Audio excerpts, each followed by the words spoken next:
All right, we're connected here. Hey, what's up, guys? This is Sunny. Um,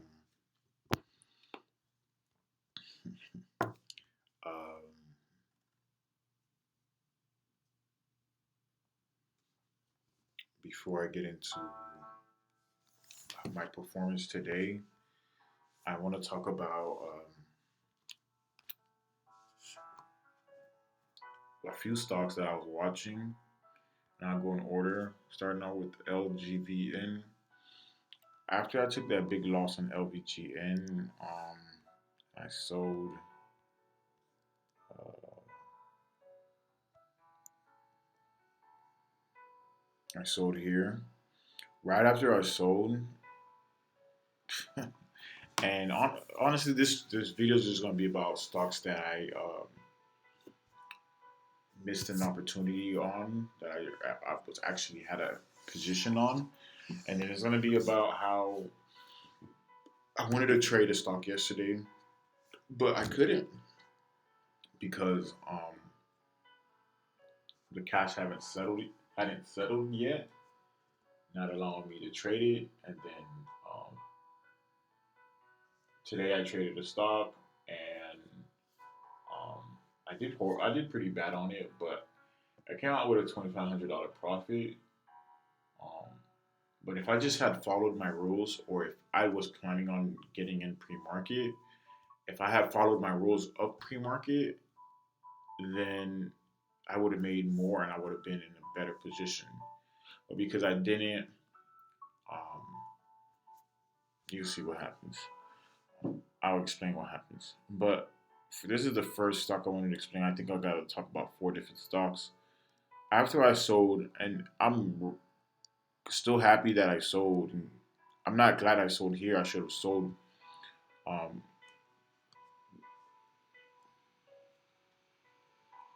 when the stock wasn't going my way. Actually, this is too high. I'll fix it later. But when I longed it here, I should have covered when I saw it wasn't going my way. As you see in my other video, yes, this would have been nice if I just held on to it to see if it would spike that morning. And I was telling myself, let it see if it would spike. But it squeezed all the way up to a high of 45.50, and I was in at $13 from here. Um, Great opportunity missed, but I should have just cut my losses here. The reason why this stayed continued to go up, this was his second green day. It faded, but it didn't go red. Um, it didn't go red here, and when it faded here, it didn't go red here neither.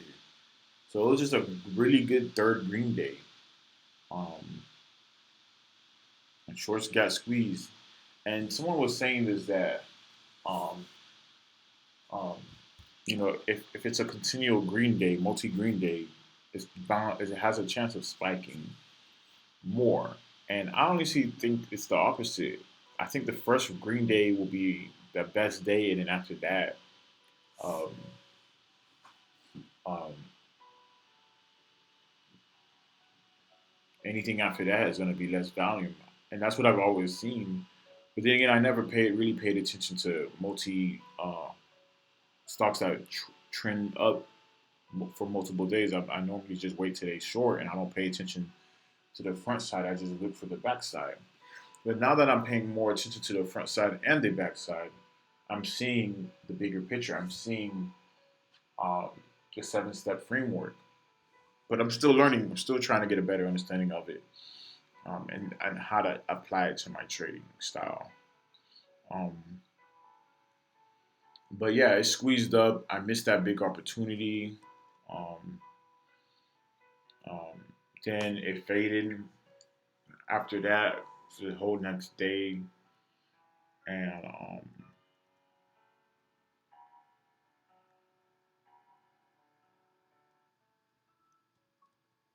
yeah, it faded for the whole next day, and today it's spiking. again, and it almost broke high day. I really don't know what to say. Tim Bowen talks about this pretty well.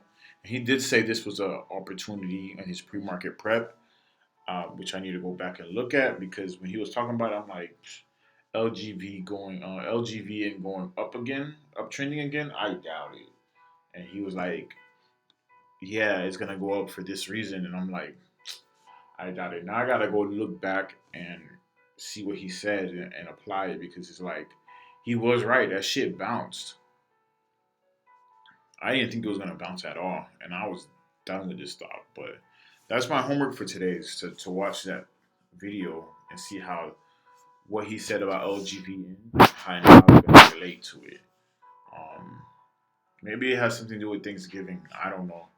Thanksgiving's tomorrow, but another stock that I was watching was or missed my opportunity on was this stock right here, um, ISPC.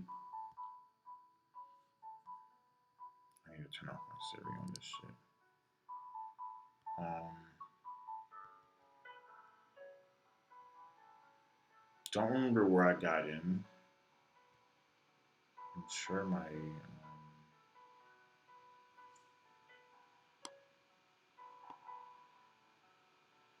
did I ever get into this stock?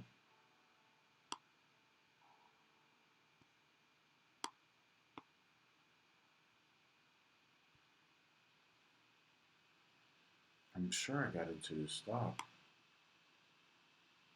Thought I got into this after LGV.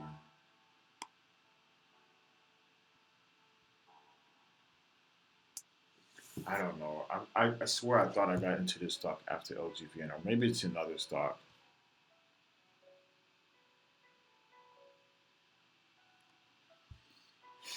I honestly don't remember, but there was another stock I was watching or I had traded, and it after trading it, it just started spiking either that same day or the next day, and I missed my opportunity that, and I took a $1,200 loss on that one. Um, but I don't remember honestly. But going into today's trade, bro, still got to talk about this one. Is it this stock? Can't remember which stock it was.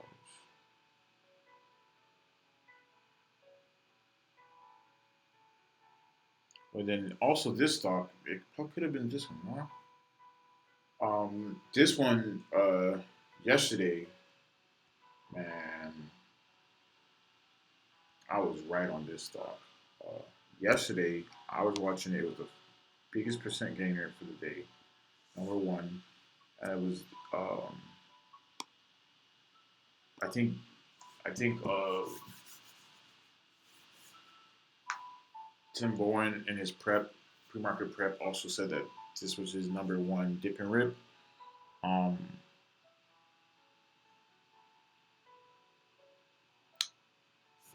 he was talking about it in here around eight, saying that it's a really good opportunity for a dip and rip. I I don't know why my no, okay, I didn't trade this, but I wanted to get in somewhere here, right here. Yeah, I remember now. I wanted to get in right here, um, pre-market, and then just before market opened, it started squeezing. Um, uh, I had set an order to get in small size at 500 shares. My funds did not settle yet, so I couldn't get in because I have a cash account. And I started seeing it squeeze, and in my head, I'm thinking add, and it just kept squeezing all the way up. Market open, and then it just panicked back down, bounced back up, panicked back down, bounced back up.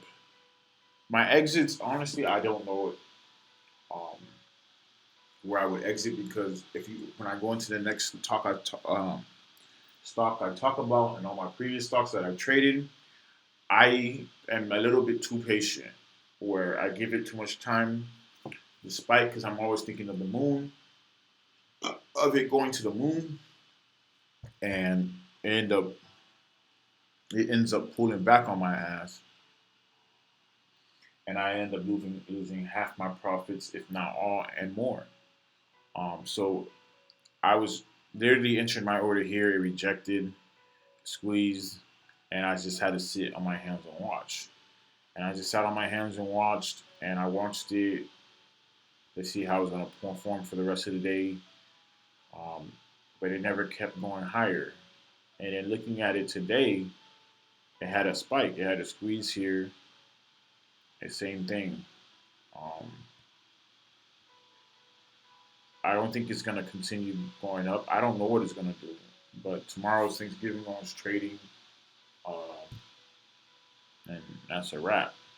Then today, this was the biggest percent gainer, still is, even after this drop here.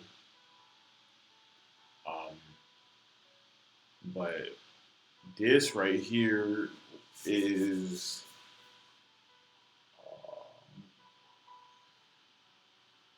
another stock I was trading. Um, this is a stock I actually traded. My funds settled, uh, and I was right on this trade.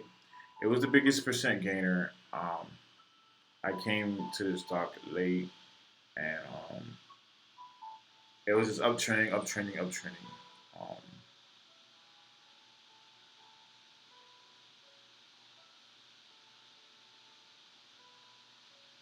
so I got in. It was perking up, and I got in. So I'm thinking, okay, maybe this is just gonna keep pushing up and rip. Like you see how it's just constantly uptrending, uptrend, pullback, uptrend, pullback, uptrend, pullback, uptrend, pullback. I didn't notice this at first, but it doesn't even matter. I should have waited on a pullback and a decent one too.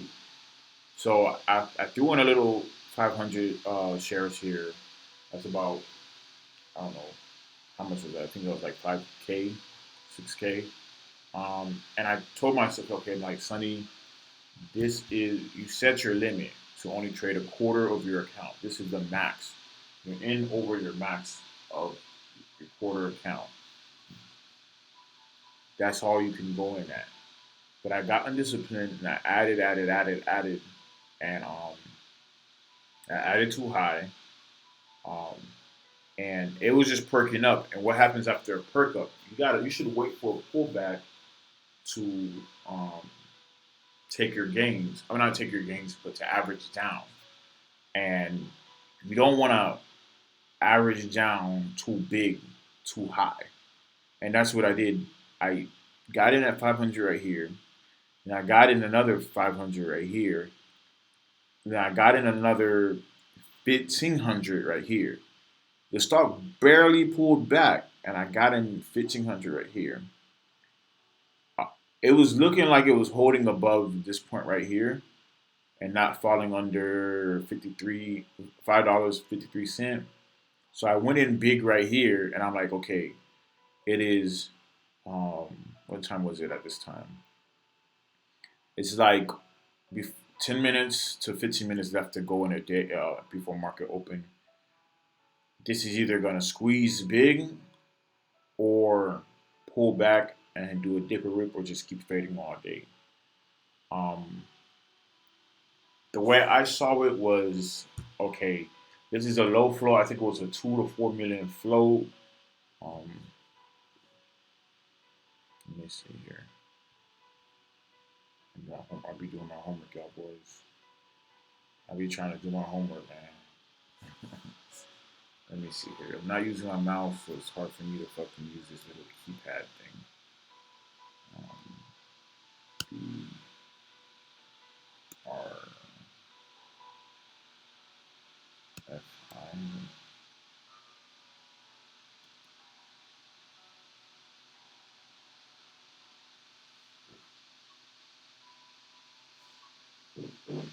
B F R I.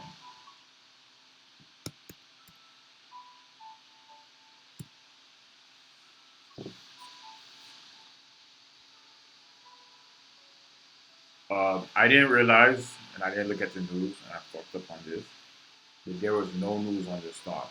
Um, if the time frame will pop up, or I can just go to the SEC filings. Um, yeah. So this was yesterday, third quarter earnings report. Sometimes earnings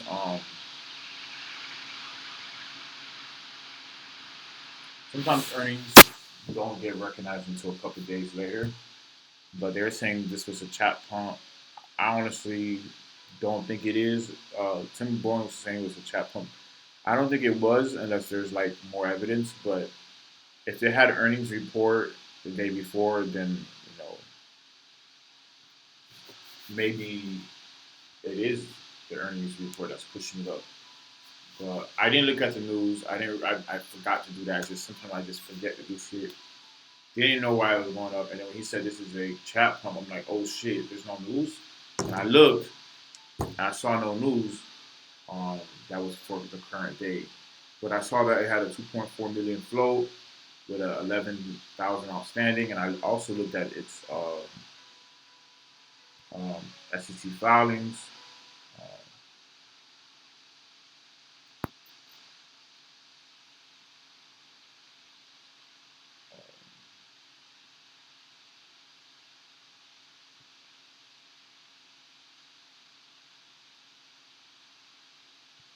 and as you see here, there is a offering that was done earlier this month, and this is a recent IPO stock. And you had an 8K, which is news, on earlier this month. But there's no news today. Today's the 24th, and there's no news. They have a earnings report, but they're not even talking about it. So that was a bad thing. So maybe it is an actual chat pump. But going back here, once I realized, I was like, oh fuck, I traded the wrong stock. I traded a stock that is a chat pump. I traded a chat pump the other day, and that shit was just fading, fading, fading, and eventually it spiked up. It got squeezed, but I didn't want to trade a chat pump um, stock. I didn't want to trade a stock that was going up on no news, which is most likely a chat pump.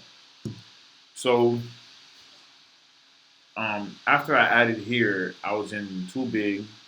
I was in about 3,200 shares. Um, I wonder what the commission was. And I just sat on my hands. I really did. And as it faded, I kind of just put my head down and I was just like, whatever, bro. I just gotta wait. But before market opened, it started squeezing, and it started pushing up, pushing up, pushing up.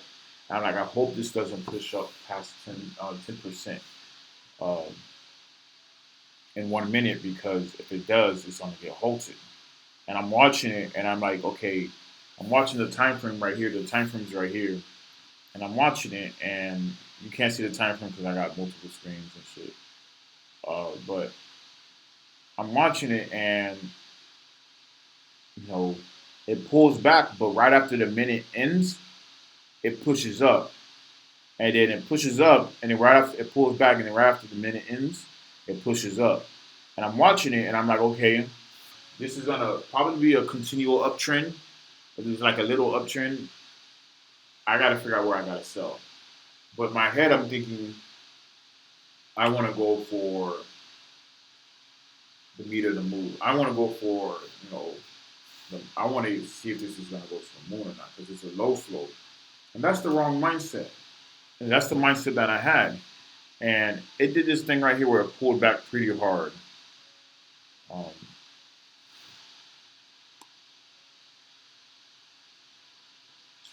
I hate when it does this. And as it's going up, it pulled back really hard, and I was just like, right here, I was telling myself to get the fuck out, get out, get out, get out. I'm telling myself, get out, bro. I didn't. I'm like, I was up $2,200, and I'm like, bro, just take it and move on, bro. And I know I want to give this some time. After that, it pulled back. pretty hard. Just before it pulled back, I could hear Bryce Tui voice in my head say, "This is one of those stocks where either it's gonna spike up straight and get a drawback, or it's gonna panic down pretty hard." It's one of those stocks, and those stocks you don't want to trade too big in because, um, it gets a really big panic and it just fades the rest of the day. You don't want to be trading a stock like that, and that's what I would. That's what happened. And I always find myself trading stocks like that where they panic pretty hard and push back up. Um, and this panic pretty hard, and I literally just shut my eyes. I put my head down, shut my eyes, and I'm just like, damn, bro. I should have listened to myself when I said to get out. But I was like, I knew to get out. I just decided not to, and I said, if I lose half my games or all my games, then it is what it is. I want to give this some time to push. And after I opened my eyes, it perked up back, and I was like, oh shit, what is this gonna do? I said, this is too confusing for me to be in. So I entered my order here at um 6:35. I said, okay, I'm up 35 cents, or 75 cents, 85 cents already. I'm in at 650 or 550. Um, I'm in at 550. I entered my order at 650. I mean 6:35, and I'm just gonna let this ride. And then within the next few seconds, my order executed, and I was like, what? That quick? And I took a closer look, and I'm like, oh shit, it really did hit uh my uh my order, and it pulled back, and it had this number, and I was like, I'm done with this. I'll watch it while I'm eating, but I'm like, I'm done with this. And as you can see here, uh,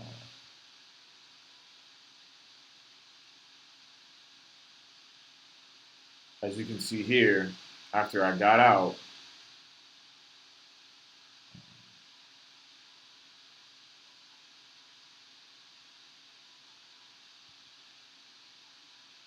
it it, it faded a good over $1. You know, a good dollar and some change, $1.50 or so, and then it held and it perked back up. But I was done with it by then. I couldn't even trade it anymore because my cash needs to settle. But I was done for the day, and it perked up and went to a high day of 736, and faded for the rest of the day, and hit a low of 475. But I'm not touching this no more. I don't want to touch these kind of stocks. But the lesson in the day is, if you're gonna trade, if you're gonna trade 945, if you're gonna trade pre-market, trade closer to market open. If not, if you're gonna try to get into a stock pre-market, then you need to be getting really early, like 5, 6, 7 in the morning on a stock that has really good news. Low fold, it's a recent runner, and good news, and no overhead resistance or um, an offering. Um, because there's so many stocks I see at 4, 5, 6 a.m. They're they're running, and if you get in early, by the time market opens, you're up a decent amount, a couple of dollars. And those are the stocks I want to trade because those are the really good opportunities. The 930 stocks, dipping rips, 945 dipping rips, that's a riskier strategy. I'd rather play these stocks that just keep squeezing. But that's it for the day. Another lesson to learn is just, um, bro, just do less size, bro. Just do less size. I was down yesterday. I did the calculation. I'm down over. I realized I'm down 10 G's from 2 weeks ago, and that's because I didn't follow what my mentor said to to trade small while it's a slower market. market. I've been trading big, and that's what's causing me to not keep my account alive. So um, I need to keep my account alive by trading smaller. So um, I gotta be careful. So on Friday, I gotta really trade the size that I want. Yeah, I'm down 6 Gs instead of 9 G, but it doesn't matter. Trade small. The opportunities are gonna come.